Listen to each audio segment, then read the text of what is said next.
ಗುಟ್ಟಾಗಿ ಯಾರಿಗೂ ಹೇಳದೆ ಮದುವೆಯಾಗಿದ್ದಂತಹ ಭವಾನಿ ಹಾಗೂ ಚಂದ್ರಶೇಖರ್ ಇದೀಗ ಮಸಣದ ಹಾದಿಯನ್ನು ಸೇರಿದ್ದಾರೆ.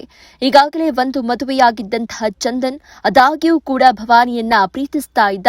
10 ವರ್ಷಗಳ ಹಿಂದೆ ಮದುವೆಯಾಗಿದ್ದ ಚಂದನ್ಗೆ 6 ವರ್ಷದ ಮಗು ಕೂಡ ಇದೆ. ಆದಾಗ್ಯೂ ಭವಾನಿ ಜೊತೆ ಪ್ರೀತಿಯಲ್ಲಿ ಚಂದನ್ ಬಿದ್ದಿದ್ದ. 4-5 ವರ್ಷಗಳಿಂದ ಇಬ್ಬರು ಪ್ರೀತಿಸ್ತಾ ಇದ್ರು. 1 ವರ್ಷದ ಹಿಂದೆ ಭವಾನಿಯ ಜೊತೆಗೆ ಈ ಚಂದನ್ ಗುಟ್ಟಾಗಿ ಮದುವೆಯಾಗಿದ್ದ. ಸ್ನೇಹಿತರು ಕುಟುಂಬಸ್ಥರಿಗೆ ಗೊತ್ತಾಗದಂತೆ ಗುಟ್ಟಾಗಿ ಮದುವೆಯಾಗಿದ್ದ. ಈ ನಡುವೆ ಮನೆಯಲ್ಲಿ ಭವಾನಿಗೆ ಮದುವೆಗೆ ಸಿದ್ಧತೆಯನ್ನ ಮಾಡಿಕೊಂಡಿದ್ರು. ಮುಂದಿನ ವಾರ ಎಂಗೇಜ್ಮೆಂಟ್ಗೂ ಕೂಡ ತಯಾರಿ ನಡೆಸಿದ್ರು. ಈ ವಿಚಾರ ಚಂದನ್ಗೆ ತಿಳಿತಾ ಇದ್ದಂತೆ ಭವಾನಿಯ ರೂಮ್ಗೆ ಎಂಟರ್ ಆಗಿದ್ದಾನೆ. ಬಳಿಕ ಇಬ್ಬರ ನಡುವೆ ಮಾತುಕತೆ ನಡೆದಿದೆ. ನಮ್ಮ ಮನೆಯಲ್ಲಿ ಗೊತ್ತಾದ್ರೆ ಜಗಳ ಆಗತ್ತೆ, ತಂದೆ ಒಪ್ಪಲ್ಲ ಅಂತ ಹೇಳಿ ಭವಾನಿ ಈ ಸಂದರ್ಭದಲ್ಲಿ ಹೇಳಿದ್ದಾಳೆ. ಸರಿ, ಮದುವೆ ಆಗ್ಬೇಡ, ಇಬ್ರು ಆತ್ಮಹತ್ಯೆ ಮಾಡ್ಕೊಳ್ಳೋಣ ಅಂತ ಚಂದನ್ ಹೇಳಿದ್ದಾರೆ. ನಂತರ ಇಬ್ಬರು ವಿಷ ಕುಡಿದು ಆತ್ಮಹತ್ಯೆಗೆ ನಿರ್ಧಾರ ಮಾಡಿದ್ದಾರೆ. ಇಬ್ಬರು ವಿಷ ಕುಡಿದು ಆತ್ಮಹತ್ಯೆಗೆ ಮುಂದಾಗಿದ್ರೂ ಕೂಡ ವಿಷ ತಡೆಯಲು ಆಗದೆ ವಾಂತಿ ಮಾಡಿಕೊಂಡಿರ್ತಾಳೆ ಭವಾನಿ. ಈ ವೇಳೆ ಆಕೆಯನ್ನ ಸಾಯಿಸಿ ತಾನು ವಿಷ ಕುಡಿದು ಚಂದನ್ ಆತ್ಮಹತ್ಯೆಗೆ ಮುಂದಾಗಿದ್ದಾನೆ.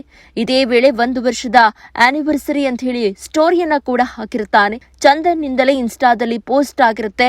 ಅದನ್ನ ನೋಡಿದಂತಹ ತಂದೆ ಶ್ರೀನಿವಾಸ್ ಮಗಳಿಗೆ ಕರೆ ಮಾಡಿರ್ತಾರೆ. ಆಗ ಮಗಳು ಕರೆಯನ್ನ ಸ್ವೀಕರಿಸಿರುವುದಿಲ್ಲ. ಕೊನೆಗೆ ಕರೆ ಸ್ವೀಕರಿಸದೇ ಇದ್ದಾಗ ಓನರ್ಗೆ ಹೇಳಿದ್ದಾರೆ. ಈ ವೇಳೆ ಓನರ್ ರೂಮ್ಗೆ ಎಂಟರ್ ಆಗಿದ್ದು ಮನೆಯೊಳಗೆ ಹೋಗಿ ನೋಡಿದಾಗ ಮನೆಯಲ್ಲಿ ಚಂದನ್ ಒದ್ದಾಡ್ತಾ ಇರ್ತಾನೆ. ಹಾಗೆ ಭವಾನಿ ಅದಾಗಲೇ ಸಾವಿನೂರು ಸೇರಿರ್ತಾಳೆ. ಕೊನೆಗೆ ಬ್ಯಾಡ್ರಹಳ್ಳಿ ಪೊಲೀಸರಿಗೆ ಈ ಬಗ್ಗೆ ಮಾಹಿತಿಯನ್ನ ನೀಡುತ್ತಾರೆ. ಸ್ಥಳಕ್ಕೆ ಬಂದಂತಹ ಬ್ಯಾಡ್ರಹಳ್ಳಿ ಪೊಲೀಸರು ಸದ್ಯ ಚಂದನನ್ನ ವಶಕ್ಕೆ ಪಡೆದಿದ್ದು ಆತನಿಗೆ ಆಸ್ಪತ್ರೆಯಲ್ಲಿ ಚಿಕಿತ್ಸೆಯನ್ನ ಕೊಡ್ತಿದ್ದಾರೆ.